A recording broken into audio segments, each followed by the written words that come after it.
Samanta look, Samanta এই যে শুনেন শুনেন সামান্তা, এই তর্কে জিতা জাতীয় কথা আমারে বললেন না। আপনি তর্কে জিতছেন, 100-তে 99 পাইছেন। আপনার কথা আমি বুঝতে পারছি, থ্যাংক ইউ। জিজ্ঞেস করতে জি জি করেন যে আপনি উত্তর দিতে পারেন, স্নিগ্ধাও উত্তর দিতে পারে, আমার কোনো সমস্যা নেই।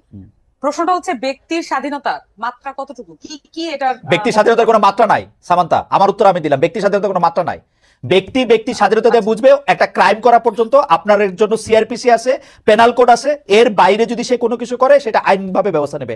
একটা ব্যক্তির স্বাধীনতা কত সালের পেনাল কোড আপনি নতুন করে করেন, আপনারা ক্ষমতায় আসেন, নতুন করে করেন, যেটা এক্সিস্টিং আছে সেটার কথাই। এখনকার পেনাল কোড কত সালের? এখনকার পেনাল কোড কত সালের মানে কি? পেনাল কোড তো পেনাল কোড, পেনাল কোডের তো প্রতিদিন পেনাল কোডের মধ্যে অনেক চেঞ্জ আছে।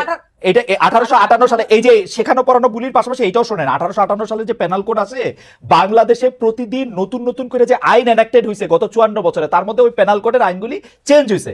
গড়ে বইটা 1858 সালের, কিন্তু বাংলাদেশের হওয়ার পরে যত আইন, হ্যাঁ সবগুলি চেঞ্জ হয়েছে। হ্যাঁ, রমজানের দোকান খোলা থাকবে কি থাকবে না, রমজানের দোকান খোলা থাকবে কি থাকবে না, এখন আমি না আমি বলি এটা কিভাবে নিশ্চিত করতে হবে? আপনারা বলবেন যে এটা আপনাদের উইশ, যা থাকবেন আপনার কি ইচ্ছা। আমি আমার উইশ বলতেছি, আপনি কি আমাকে বলতে দিবেন? আপনি বলতেছেন তো, বলেন। আমি বলতেছি তো, এখানে ক্লিয়ারলি এখানে ইসলামের মধ্যে এবং নানান ধর্মের মধ্যে অনেক ধরনের ফ্যাকশন আছে, অনেক ধরনের বিষয় আছে। প্রত্যেকের রিপ্রেজেন্টেশন নিশ্চিত হয়, এমন করে বোর্ড গঠন করে দিক, এমন ভাবে বোর্ড গঠন করে দিক যেখানে এই যে তাত্ত্বিক আলাপটা হোক। সেটার জন্য তো আমরা ওয়েল ইকুইপ না। আমাদেরকে যদি ফ্যাসিলিটেট করতে বলে, আমাদেরকে যদি জনতা সেই দায়িত্ব দেয়, আমরা সেটা করব।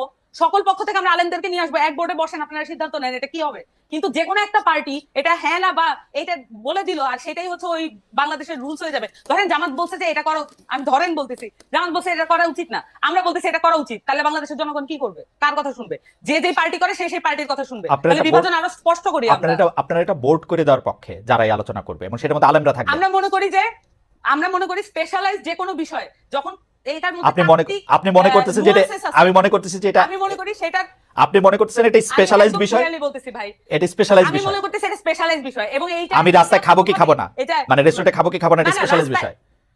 এটার সাথে এটা সম্পর্ক না। এখানে দেখবেন যে রোজা অমুক তমুক অনেক কিছু নিয়ে আসছে এখানে কনসেপ্টের সাথে। আপনি যখন প্রশ্ন করছেন, এখন আপনি আরো বেশি সিম্পলিফাইড করে ফেলতেছেন। আপনার প্রশ্নটা প্রথমে এটা ছিল না, আপনি এখন মানে এটাকে কম্প্রোমাইজ করতেছেন আপনি তর্কের জিতার জন্য। আমি বলতেছি যে সামান্তা লুক, সামান্তা এই যে শুনেন সামান্তা, এই তর্কে জিতা জাতীয় কথা আমারে বললেন না। আপনি তর্কে জিতছেন, 100-তে 99 পাইছেন। আপনার কথা আমি বুঝতে পারছি, থ্যাংক ইউ। আমি ডক্টর স্নিগ্ধার কাছে যাই। ডক্টর স্নিগ্ধা, আমি জনাব আমি সামান্তা শারমিনের কথা আমি বুঝতে পারতেছি। তারা বলতেছে যে এই দায়িত্ব তারা কেন নিবেন, যে এই দায়িত্ব তারা যে একটা ঘোষণা করবেন। এটা আমি বলি নাই। আচ্ছা, আবার বলেন কি বলছেন।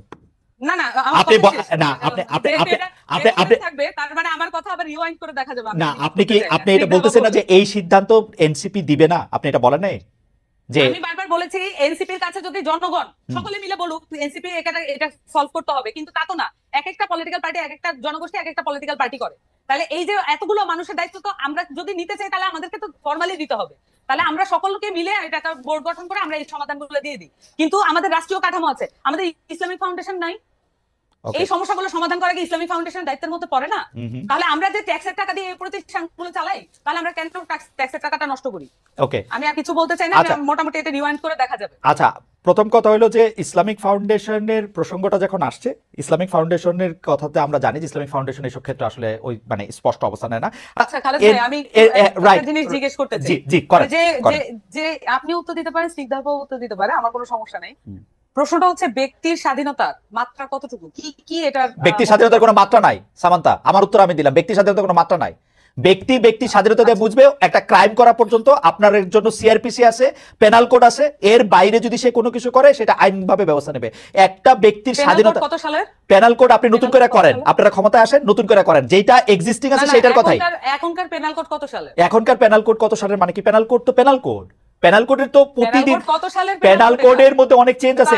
এটা 1858 সালে, এই যে শেখানো পড়ানো বুলির পাশাপাশি এইটাও শোনেন, 1858 সালে যে পেনাল কোড আছে, বাংলাদেশে প্রতিদিন নতুন নতুন করে যে আইন এনাক্টেড হয়েছে গত 54 বছরে, তার মধ্যে ওই পেনাল কোডের আইনগুলি চেঞ্জ হয়েছে।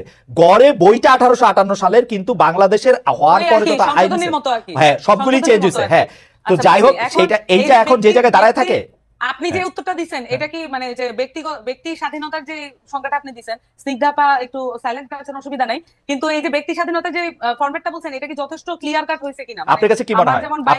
আপনার কাছে কি মনে হয়? আমি বলছি ব্যক্তি স্বাধীনতার ক্ষেত্রে আমি উত্তর পাইনি। আপনি আমাকে আবার জিজ্ঞেস করেন প্রশ্নটা, এটা আমি আগে উত্তর দেই।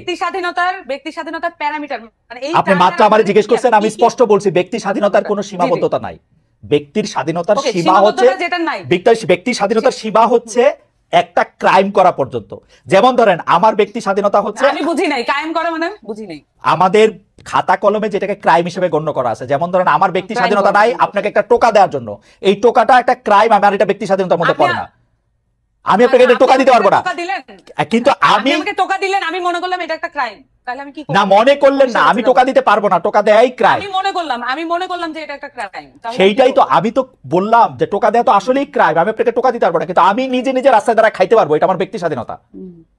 রমজান মাস হলো, তাহলে তো ক্লিয়ার হয়ে গেল। মানে এই বিষয়গুলো দেখুন, আপনি আর আমি যখন আলাপ করতেছি তখন কিন্তু একটা আলাপের মধ্য দিয়ে এটা একটা মধ্যস্থতা হয়ে যাচ্ছে। কোনো মধ্যস্থতা হয় নাই, আপনি কিন্তু আমার কথা বুঝতেছেন না সামান্তা, আমার কথা বুঝতেছেন না। আমার কথা আপনি বুঝতেছেন না, আমি আরেকটু ভালো করে বলি। যেমন আপনার সাথে আমি যখন আলাপ করতেছি, যখন আমরা 3 জন মিলে আলাপ করব, আমরা যখন 10 জন মিলে আলাপ করব, কোনো না কোনো বিষয় এটা মধ্যস্থতা এবং একটা কমন গ্রাউন্ডে আসতে স্বাভাবিক। কিন্তু যখন একজন লোক হাতে একটা বেত নিয়ে একজন লোককে কান ধরে উঠবোস করে, তার পাওয়ার শো করে, এটার কোনো সমতা নাই, এটার কোনো আর্গুমেন্ট, এটা কোনো আলোচনা না। এটা হচ্ছে একজন লোক তার পাওয়ার শো করে আরেকজন লোককে ডমিনেট করতেছে, এটা হচ্ছে এই জিনিস। তার মানে এটা পরিষ্কার ভাবে এটা অন্যায়, এটা করা ঠিক হয় নাই। এবং এইটার ব্যাপারে আমি জানতে চাইছিলাম এটার ব্যাপারে এনসিপির কি অবস্থা? না, এটা এনসিপির অবস্থান তো আমি বললাম, এর চেয়ে ক্লিয়ার আর কোনো মানে আপনারা দুইজনই আমাকে বেশ একটা ট্রায়ালের মধ্যে নিলেন যে আমি কোনোভাবেই এটা ক্লিয়ার অ্যান্সার দিচ্ছি না। How can I be clear more than this? যে আমি বারবার বলতেছি যে এইখানে একটা লোক বারবার তাকে ডমিনেট করার চেষ্টা করতেছে।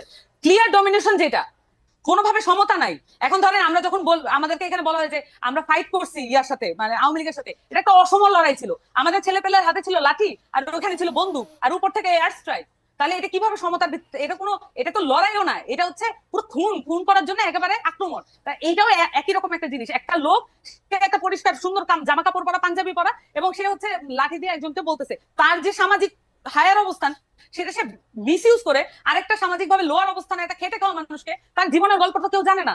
এবং সেই প্রেক্ষিতে আমি জানতে চাইছিলাম যে এনসিপি রেস্টুরেন্ট খোলা রাখা, বন্ধ রাখা, কেউ এই ধরনের কাজ করানোর জন্য এটা সাপোর্ট করে কিনা? দুইটা সেপারেট জিনিস। হ্যাঁ খালেদ ভাই, এটা দুইটা সেপারেট জিনিস।